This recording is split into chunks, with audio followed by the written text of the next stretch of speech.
Sir Muhammad Iqbal, widely known as Allama Iqbal, was a philosopher, poet and politician in British India who is widely regarded as having inspired the Pakistan movement. He is considered one of the most important figures in Urdu literature, with literary work in both the Urdu and Persian languages. Iqbal is admired as a prominent classical poet by Pakistani, Indian, Iranian, and other international scholars of literature. Though Iqbal is best known as an eminent poet, he is also a highly acclaimed Muslim philosophical thinker of modern times. His first poetry book, Asrar-e-Khudi, appeared in the Persian language in 1915, and other books of poetry include Rumuz-i-Bekhudi, Payam-i-Mashriq and Zabur-i-Ajam. Amongst these his best-known Urdu works are Bang-i-Dara, Bal-i-Jibril, Zarb-i Kalim and a part of Armughan-e-Hijaz. In Iran and Afghanistan, he is famous as Iqbal-e Lāhorī, and he is most appreciated for his Persian work. Along with his Urdu and Persian poetry, his various Urdu and English lectures and letters have been very influential in cultural, social, religious and political disputes over the years. In 1922, he was knighted by King George V, giving him the title Sir.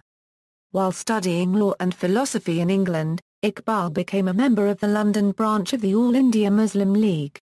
Later, in one of his most famous speeches, Iqbal pushed for the creation of a Muslim state in northwest India.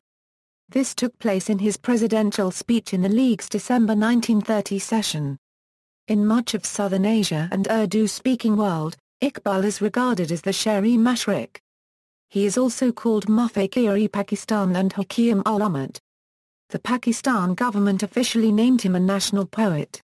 His birthday year Wiladat-e Muhammad Iqbal is a public holiday in Pakistan. In India he is also remembered as the author of the popular song Zarb-i Kalim. Personal life, background. Iqbal was born in Silkut on November 9, 1877 within the Punjab province of British India. His grandparents were Kashmiri Pandits, the Brahmins of the Sapru clan from Kashmir who converted to Islam.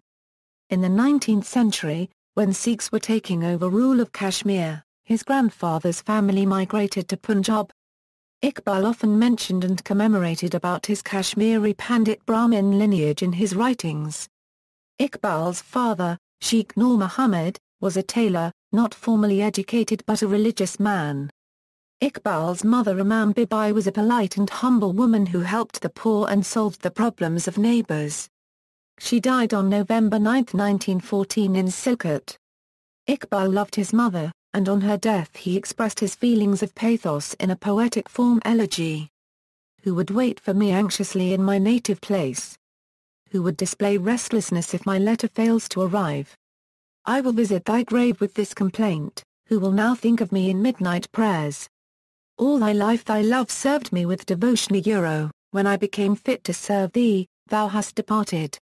Iqbal was 4 years old when he was admitted to the mosque for learning the Quran. He learned the Arabic language from his teacher Syed Mir Hussain, the head of the madrasa and professor of Arabic language at Scotch Mission College in Silkut, where Iqbal completed matriculation in 1893. He received intermediate with the Faculty of Arts diploma from Murray College Silkut in 1895. The same year he enrolled Government College Lahore where he qualified for Bachelor of Arts in Philosophy, English Literature and Arabic as his subjects from Government College Lahore in 1897, and won the Khan Bahajuddin F.S. Jalaluddin Medal as he took higher numbers in Arabic class. In 1899, he received Masters of Arts degree from the same college and had the first place in Punjab University, Lahore. Iqbal had married 3 times. In 1895 while studying Bachelor of Arts he had his first marriage with Karam Bibi, the daughter of a Gujarati physician Khan Bahadur Muhammad Khan, through an arranged marriage. They had daughter Miraj Begum and son Aftab Iqbal. Later Iqbal's second marriage was with Sada Begum, mother of Javed Iqbal, and third marriage with Mukhtar Begum in December 1914. Higher education in Europe. Iqbal was influenced by the teachings of Sir Thomas Arnold, his philosophy teacher at Government College Lahore. Arnold's teachings determined Iqbal to pursue higher education in the West. In 1905, he travelled to England for his higher education. Iqbal qualified for a scholarship from Trinity College in Cambridge and obtained Bachelor of Arts in 1906, and in the same year he was called to the bar as a barrister from Lincoln's Inn. In 1907, Iqbal moved to Germany to study doctorate and earn PhD degree from the Ludwig Maximilian University, Munich in 1908. Working under the guidance of Friedrich Hummel, Iqbal published his doctoral thesis in 1908 entitled, The Development of Metaphysics in Persia. During Iqbal's stay in Heidelberg, Germany in 1907 his German teacher Emma Wegenas taught him about Goethe's Faust, Heine and Nietzsche. During his study in Europe, Iqbal began to write poetry in Persian. He prioritized it because he believed he had found an easy way to express his thoughts. He would write continuously in Persian throughout his life. Academic. Iqbal, after completing his Master of Arts degree in 1899, initiated his career as a reader of Arabic at Oriental College and shortly was selected as a junior professor of philosophy at Government College Lahore, where he had also been a student, and worked there until he left for England in 1905. In 1908, Iqbal returned from England and joined the same college again as a professor of philosophy and English literature. At the same period Iqbal began practicing law at Chief Court Lahore, but soon Iqbal quit law practice, and devoted himself in literary works and became an active member of Anjuman-e-Islam. In 1919, he became the General Secretary of the same organization.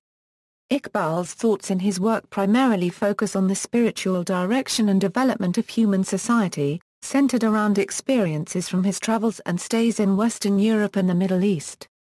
He was profoundly influenced by Western philosophers such as Friedrich Nietzsche, Henri Bergson and Goethe. The poetry and philosophy of Maulana Rumi bore the deepest influence on Iqbal's mind. Deeply grounded in religion since childhood, Iqbal began intensely concentrating on the study of Islam, the culture and history of Islamic civilization and its political future, while embracing Rumi as his guide. Iqbal would feature Rumi in the role of guide in many of his poems. Iqbal's works focus on reminding his readers of the past glories of Islamic civilization, and delivering the message of a pure, spiritual focus on Islam as a source for socio-political liberation and greatness. Iqbal denounced political divisions within and amongst Muslim nations, and frequently alluded to unspoken terms of the global Muslim community or the Ummah. Iqbal poetry has been translated into many European languages, at the time when his work was famous during the early part of the 20th century. Iqbal's Asrar-e-Khudi and Javnama were translated into English by R.A. Nicholson and A.J. Arbery respectively. Final years and death.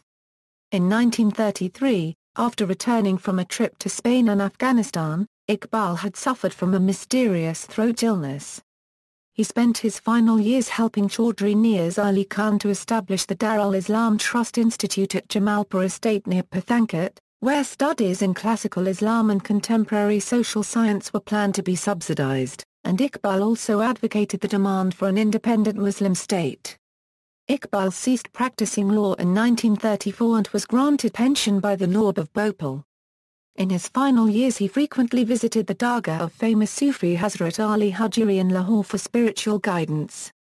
After suffering for months from his illness, Iqbal died in Lahore on April 21, 1938. His tomb is located in Huzur-i-Bagh, the enclosed garden between the entrance of the Badshahi Mosque and the Lahore Fort, and official guards are provided by the government of Pakistan. Iqbal is commemorated widely in Pakistan, where he is regarded as the ideological founder of the state. His Tarana-e-Hind is a song that is widely used in India as a patriotic song speaking of communal harmony. His birthday is annually commemorated in Pakistan as Iqbal Day, a national holiday.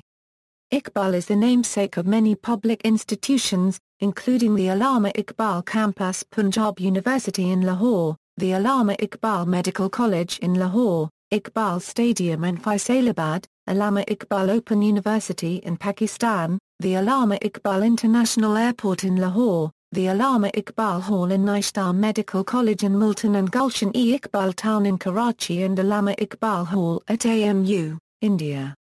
The government and public organizations have sponsored the establishment of educational institutions, colleges and schools dedicated to Iqbal, and have established the Iqbal Academy Pakistan to research, teach and preserve the works, literature and philosophy of Iqbal. Allama Iqbal Stamp Society established for the promotion of Iqbaliyat in philately and in other hobbies. His son Javed Iqbal has served as a justice on the Supreme Court of Pakistan. Javed Manzil was the last residence of Allama Iqbal. Efforts and influences, political. While dividing his time between law practicing poetry, Iqbal had remained active in the Muslim League. He did not support Indian involvement in World War I and remained in close touch with Muslim political leaders such as Muhammad Ali Jinnah and Muhammad Ali Jinnah. He was a critic of the mainstream Indian National Congress, which he regarded as dominated by Hindus, and was disappointed with the League when during the 1920s, it was absorbed in factional divides between the pro-British group led by Sir Muhammad Shafi and the centrist group led by Jinnah. In November 1926, with the encouragement of friends and supporters, Iqbal contested for a seat in the Punjab Legislative Assembly from the Muslim district of Lahore, and defeated his opponent by a margin of 3,177 votes. He supported the constitutional proposals presented by Jinnah with the aim of guaranteeing Muslim political rights and influence in a coalition with the Congress, and worked with the Aga Khan and other Muslim leaders to mend the factional divisions and achieve unity in the Muslim League. While in Lahore he was a friend of Abdul Sattar Anjur. Iqbal, Jinnah and concept of Pakistan, ideologically separated from Congress Muslim leaders, Iqbal had also been disillusioned with the politicians of the Muslim League owing to the factional conflict that plagued the League in the 1920s. Discontent with factional leaders like Sir Muhammad Shafi and Sir Fazl-ur-Rahman, Iqbal came to believe that only Muhammad Ali Jinnah was a political leader capable of preserving this unity and fulfilling the League's objectives on Muslim political empowerment. Building a strong, personal correspondence with Jinnah, Iqbal was an influential force in convincing Jinnah to end his self-imposed exile in London, return to India and take charge of the League. Iqbal firmly believed that Jinnah was the only leader capable of drawing Indian Muslims to the League and maintaining party unity before the British and the Congress. "I know you are a busy man, but I do hope you won't mind my writing to you often, as you are the only Muslim in India today to whom the community has right to look up for safe guidance through the storm which is coming to northwest India and, perhaps, to the whole of India."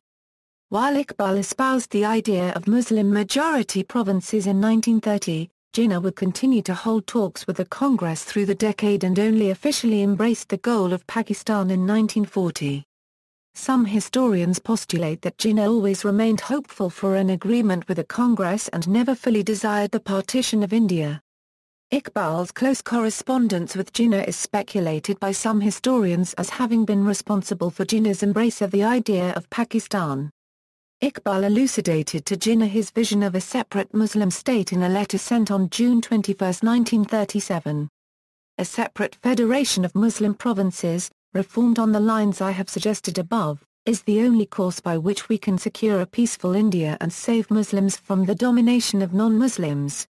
Why should not the Muslims of northwest India and Bengal be considered as nations entitled to self-determination just as other nations in India and outside India are? Iqbal, serving as president of the Punjab Muslim League, criticized Jinnah's political actions, including a political agreement with Punjabi leader Sir Sikandar Khan, whom Iqbal saw as a representative of feudal classes and not committed to Islam as the core political philosophy. Nevertheless, Iqbal worked constantly to encourage Muslim leaders and masses to support Jinnah and the League. Speaking about the political future of Muslims in India, Iqbal said, "There is only one way out. Muslims should strengthen Jinnah's hands. They should join the Muslim League. Indian question, as is now being solved, can be countered by our united front against both the Hindus and the English. Without it, our demands are not going to be accepted. People say our demands smack of communalism. This is sheer propaganda. These demands relate to the defense of our national existence. The united front can be formed under the leadership of the Muslim League. And the Muslim League can succeed only on account of Jinnah. now none but Jinnah is capable of leading the Muslims. Revival of Islamic polity.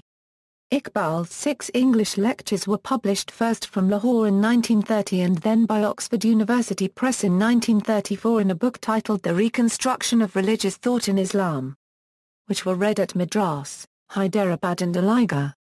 These lectures dwell on the role of Islam as a religion as well as a political and legal philosophy in the modern age.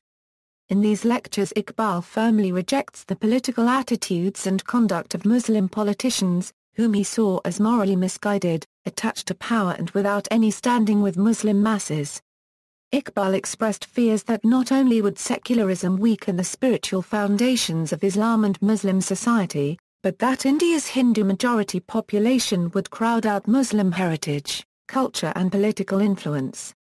In his travels to Egypt, Afghanistan, Iran and Turkey, he promoted ideas of greater Islamic political cooperation and unity, calling for the shedding of nationalist differences. He also speculated on different political arrangements to guarantee Muslim political power. In a dialogue with Dr. B.R. Ambedkar, Iqbal expressed his desire to see Indian provinces as autonomous units under the direct control of the British government and with no central Indian government. He envisaged autonomous Muslim provinces in India.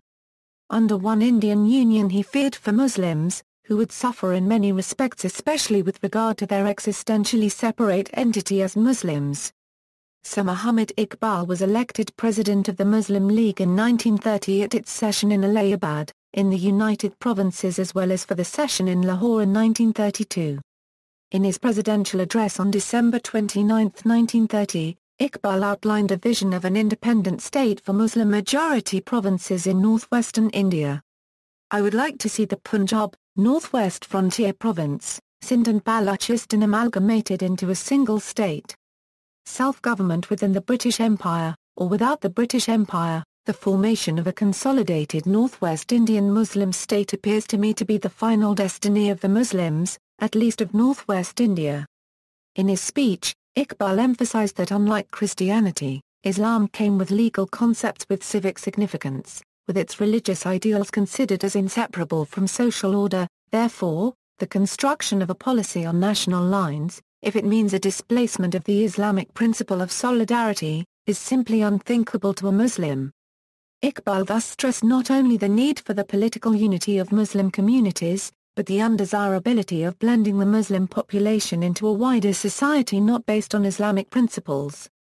He thus became the first politician to articulate what would become known as the two-nation theory, that Muslims are a distinct nation and thus deserve political independence from other regions and communities of India. However, he would not elucidate or specify if his ideal Islamic state would construe a theocracy, even as he rejected secularism and nationalism. The latter part of Iqbal's life was concentrated on political activity. He would travel across Europe and West Asia to garner political and financial support for the League, and he reiterated his ideas in his 1932 address, and during the Third Round Table Conference, he opposed the Congress and proposals for transfer of power without considerable autonomy or independence for Muslim provinces. He would serve as president of the Punjab Muslim League, and would deliver speeches and publish articles in an attempt to rally Muslims across India as a single political entity. Iqbal consistently criticized feudal classes in Punjab as well as Muslim politicians averse to the League. Many unnoticed account of Iqbal's frustration toward Congress leadership were also pivotal of visioning the two-nation theory. Patron of the journal Tolu-i-Islam, Iqbal was the first patron of the historical, political, religious, cultural journal of Muslims of British India. This journal played an important part in the Pakistan movement. The name of this journal is the Journal Tolu-i-Islam. In 1935, according to his instructions, Syed Nazir Niazi initiated and edited a journal Tolu-i-Islam named after the famous poem of Iqbal, Tolu-i-Islam. He also dedicated the first edition of this journal to Iqbal. For a long time Iqbal wanted a journal to propagate his ideas and the aims and objective of Muslim League. It was Syed Nazir Niazi, a close friend of his and a regular visitor to him during his last 2 years, who started this journal. Later on, This journal was continued by Ghulam Ahmed Pervez, who had already contributed many articles in the early editions of this journal. Literary work, Persian. Iqbal's poetic works are written primarily in Persian rather than Urdu. Among his 12,000 verses of poetry, about 7,000 verses are in Persian. In 1915, he published his first collection of poetry, the Asrar-e-Khudi in Persian. The poems emphasize the spirit and self from a religious, spiritual perspective. Many critics have called this Iqbal's finest poetic work. In Asrar-e-Khudi, Iqbal explains his philosophy of Khudi, or self. Iqbal's use of the term Khudi is synonymous with the word Ruh mentioned in the Quran. Ruh is that divine spark which is present in every human being, and was present in Adam, for which God ordered all of the angels to prostrate in front of Adam. One has to make a great journey of transformation to realize that divine spark which Iqbal calls Khudi. The same concept was used by Farid ad-Din Attar in his Mantak ul-Taya. He proves by various means that the whole universe obeys the will of the self. Iqbal condemns self-destruction. For him, the aim of life is self-realization and self-knowledge. He charts the stages through which the self has to pass before finally arriving at its point of perfection, enabling the knower of the self to become a vice-regent of God. In his Rumuz-i-Bekhudi, Iqbal seeks to prove the Islamic way of life is the best code of conduct for a nation's viability. A person must keep his individual characteristics intact, but once this is achieved he should sacrifice his personal ambitions for the needs of the nation. Man cannot realize the self outside of society. Also in Persian and published in 1917, this group of poems has as its main themes the ideal community, Islamic ethical and social principles, and the relationship between the individual and society. Although he is true throughout to Islam, Iqbal also recognizes the positive analogous aspects of other religions. The Rumuz-i-Bekhudi complements the emphasis on the self in the Asrar-e-Khudi, and the two collections are often put in the same volume under the title Asrar-e-Rumuz. It is addressed to the world's Muslims. Iqbal's 1924 publication, the Payam-i-Mashriq, is closely connected to the Wester paragraphs Lerche Diwan by the famous German poet Goethe. Goethe bemoans the West having become too materialistic in outlook, and expects the East will provide a message of hope to resuscitate spiritual values. Iqbal styles his work as a reminder to the West of the importance of morality, religion and civilization by underlining the need for cultivating feeling, ardor and dynamism. He explains that an individual can never aspire to higher dimensions unless he learns of the nature of spirituality. In his first visit to Afghanistan, he presented his book Payam-i-Mashriq to King Amanullah Khan, in which he admired the liberal movements of Afghanistan against the British Empire. In 1933, he was officially invited to Afghanistan to join the meetings regarding the establishment of Kabul University. The Zabur-i-Ajam, published in 1927, includes the poems Gulshan-e-Raz-e-Jadid and Bandagi-Nama. In Gulshan-e-Raz-e-Jadid, Iqbal first poses questions, then answers them with the help of ancient and modern insight, showing how it affects and concerns the world of action. Bandagi-Nama denounces slavery by attempting to explain the spirit behind the fine arts of enslaved societies. Here as in other books, Iqbal insists on remembering the past, doing well in the present and preparing for the future, while emphasizing love, enthusiasm and energy to fulfill the ideal life. Iqbal's 1932 work, the Jawab-Nama, is named after and in a manner addressed to his son, who is featured in the poems. It follows the examples of the works of Ibn Arabi and Dante's The Divine Comedy, through mystical and exaggerated depictions across time. Iqbal depicts himself as Zindarad, guided by Rumi, the master, through various heavens and spheres, and has the honor of approaching divinity and coming in contact with divine illuminations. In a passage reliving a historical period, Iqbal condemns the Muslim who were instrumental in the defeat and death of Nawab Siraj-ud-Dawla of Bengal and Tipu Sultan of Mysore respectively by betraying them for the benefit of the British colonists, and thus delivering their country to the shackles of slavery. At the end, by addressing his son Javed, he speaks to the young people at large, and provides guidance to the new generation. His love of the Persian language is evident in his works and poetry. He says in one of his poems, UO plus or minus UO plus or minus O to the first O degree UOL plus or minus O terahertz cubed O Garch Hindi Dawyas Abat Shekarast, O plus or minus O squared UO terahertz plus or minus O plus or minus Ush O use O plus or minus Ush UO plus or minus O terahertz cubed O tertzi Goftari Dari Shirin Tarast. Translation: even though in sweetness Hindi is sugar, a Euro speech method and Dari is sweeter, Urdu, Iqbal's Bang-i-Dara, the first collection of Urdu poetry, was published in 1924. It was written in 3 distinct phases of his life. The poems he wrote up to 1905, the year Iqbal left for England, reflects patriotism and imagery of nature. That includes the Tarana-e-Hind, and another poem Tarana-e-Milli. The second set of poems from 1905, 1908.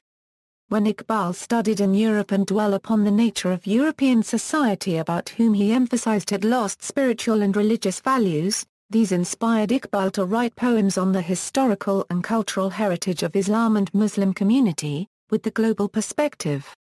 Iqbal urges the entire Muslim community, addressed as the Ummah, to define personal, social and political existence by the values and teachings of Islam. Iqbal worked mainly in Persian for a predominant period of his career, and after 1930, his works were mainly in Urdu. The works of this period were often specifically directed at the Muslim masses of India, with an even stronger emphasis on Islam and Muslims' spiritual and political reawakening. Published in 1935, the Bal-i-Jibril is considered by many critics as the finest of Iqbal's Urdu poetry, and was inspired by his visit to Spain, where he visited the monuments and legacy of the Kingdom of the Moors. It consists of ghazals, poems, quatrains, epigrams, and carries a strong sense of religious passion. The Parshi Bade Qad Iaqwamesharq includes the poem Musaffar. Again, Iqbal depicts Rumi as a character, and an exposition of the mysteries of Islamic laws and Sufi perceptions is given. Iqbal laments the dissension and disunity among the Indian Muslims as well as Muslim nations. Musaffar is an account of one of Iqbal's journeys to Afghanistan, in which the Pashtun people are counseled to learn the secret of Islam, and to build up the self within themselves. Iqbal's final work was the Armughan-e-Hijaz, published posthumously in 1938. The first part contains quatrains in Persian, and the second part contains some poems and epigrams in Urdu. The Persian quatrains convey the impression as though the poet is traveling through the Hijaz in his imagination. Profundity of ideas and intensity of passion are the salient features of these short poems. Iqbal's vision of mystical experience is clear in one of his Urdu ghazals, which was written in London during his days of studying there. Some verses of that ghazal are: at last the silent tongue of Hijaz has announced to the ardent ear the tiding, that the covenant which had been given to the desert dwellers is going to be renewed. Vigorously, the lion who had emerged from the desert and had toppled the Roman Empire is, as I am told by the angels, about to get up again. You, the dwellers of the West, should know that the world of God is not a shop. Your imagined pure gold is about to lose its standard value. Your civilization will commit suicide with its own daggers. For a house built on a fragile bark of wood is not long-lasting. English. Iqbal also wrote 2 books on the topic of the development of metaphysics in Persia and the reconstruction of religious thought in Islam, and many letters in English language, besides his Urdu and Persian literary works, in which he revealed his thoughts regarding Persian ideology and Islamic Sufism, in particular, his beliefs that Islamic Sufism activates the searching soul to a superior perception of life. He also discussed philosophy, God and the meaning of prayer, human spirit and Muslim culture, as well as other political, social and religious problems. Iqbal was invited to Cambridge to participate in the conference in 1931, where he expressed his views to students and other audience. I would like to offer a few pieces of advice to the young men who are at present studying at Cambridge. I advise you to guard against atheism and materialism. The biggest blunder made by Europe was the separation of church and state. This deprived their culture of moral soul and diverted it to the atheistic materialism. I had 25 years ago seen through the drawbacks of this civilization and therefore had made some prophecies. They had been delivered by my tongue although I did not quite understand them. This happened in 1907. After 6 or 7 years, my prophecies came true, word by word. The European War of 1914 was an outcome of the aforesaid mistakes made by the European nations in the separation of the church and the state. Iqbal, known in subcontinent as Poet of the East. Iqbal has been recognized and quoted as Poet of the East by academics and institutions and media. The Vice-Chancellor, Quaid-e-Azam University, Dr. Masoom Yasinzai described in a seminar as chief guest addressing to distinguished gathering of educationists and intellectuals, that Iqbal is not a poet of the East only, actually he is a universal poet. Moreover, Iqbal is not restricted to any specific segment of the world community but he is for the entire humanity. Yet it should also be borne in mind that whilst dedicating his Eastern divan to Goethe, the cultural icon par excellence, Iqbal's Payam-i-Mashriq constituted both a reply as well as a corrective to the Western divan of Goethe. For by stylizing himself as the representative of the East, Iqbal's endeavor was to talk on equal terms to Goethe as the representative of West. Iqbal's revolutionary works through his poetry awakened the Muslims of the subcontinent. Iqbal was confident that the Muslims had long been suppressed by the colonial enlargement and growth of the West. In this concept Iqbal is recognized as the poet of the East. So to conclude, let me cite Anne-Marie Schimmel in Gabriel's Wing who lauds Iqbal's unique way of weaving a grand tapestry of thought from Eastern and Western yarns, a creative activity which, to cite my own volume Revisioning Iqbal, endows Muhammad Iqbal with the stature of a universalist poet, and thinker whose principal aim was to explore mitigating alternative discourses with a view to constructing a bridge between the East and the West. Urdu world is very familiar Iqbal as the poet of the East. Iqbal is also called Mufakir-e-Pakistan and Hakim-ul-Ummah. The Pakistan government officially named him a national poet. Iqbal and the West. Iqbal's views on the Western world were applauded by men including United States Supreme Court Associate Justice William O. Douglas, who said that Iqbal's beliefs had universal appeal. In his Soviet biography N. P. Anikoy wrote, Iqbal is great for his passionate condemnation of weak will and passiveness, his angry protest against inequality, discrimination and oppression in all forms that is, economic, social, political, national, racial, religious, etc., his preaching of optimism, an active attitude towards life and man's high purpose in the world. In a word, he is great for his assertion of the noble ideals and principles of humanism, democracy, peace and friendship among peoples. Others, including Wilfred Cantwell Smith, stated that with Iqbal's anti-capitalist holdings he was anti-intellect, because capitalism fosters intellect. Professor Freeland Abbott objected to Iqbal's views saying that Iqbal's view of the West was based on the role of imperialism and Iqbal was not immersed enough in Western culture to learn about the various benefits of the modern democracies, economic practices and science. Critics of Abbott's viewpoint note that Iqbal was raised and educated in European way of life, and spent enough time there to grasp the general concepts of Western civilization. Bibliography.